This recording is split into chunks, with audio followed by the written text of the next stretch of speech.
আমাদের ৭৩ অধ্যাদেশ দ্বারা স্বীকৃত একটি প্রতিষ্ঠান ডাকসু এবং এটা বিশ্ববিদ্যালয়ের কি না, বিশ্ববিদ্যালয়ের বাইরের না, বিশ্ববিদ্যালয় প্রশাসনের বাইরের না। প্রশাসনের একটা কি, একটা অঙ্গের মতো। আমার শরীরে যেমন যদি ধরি যে আমার প্রশাসন যদি মাথা, তাহলে সেক্ষেত্রে আপনার ডাকসু হচ্ছে আপনার ডান হাত বা বাম হাতের মতো বা একটা পায়ের মতো একটা কি, একটা অঙ্গ। তো সেই জায়গা থেকে আমাদের পূর্ণাঙ্গ কী আছে, একটা এখতিয়ার আছে এগুলো পর্যবেক্ষণ করা। এখন সেই জায়গা থেকে হয়তো বা প্রশ্নটা উঠতে পারে এই জায়গায় যে আমি রাত বিরাতে যাওয়ার এখতিয়ার রাখি কিনা, আমি সেই জায়গায় গিয়ে সরজমিনে গিয়ে তারা কাজটা করছে কিনা সেটা দেখার এখতিয়ার আমি অবশ্যই রাখি। এটা শুধুমাত্র ডাকসুর থেকে না, আমি একজন শিক্ষার্থী হিসেবে আমি আমার প্রশ্নটি ভালো মতো কাজ করছে কিনা সেটা আমি কী করতে পারি, আমরা সেটা দেখতে পারি।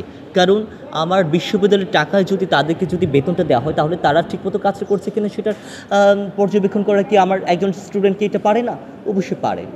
সো প্রশ্নটার উত্তরটা এখানে যে ডাকসু বিশ্ববিদ্যালয় প্রশাসনের বাইরে না, বিশ্ববিদ্যালয়ের ভেতরের একটা অংশ এবং সেই জায়গা থেকে আপনার কাজটা করা যেতে পারে। কিন্তু আপনার এখানে যদি বলি যে ইউজ করা হচ্ছে, নো, আমি আমার স্ব-উদ্যোগে, আমার নিজের উদ্যোগে আমি যাচ্ছি, দেখছি।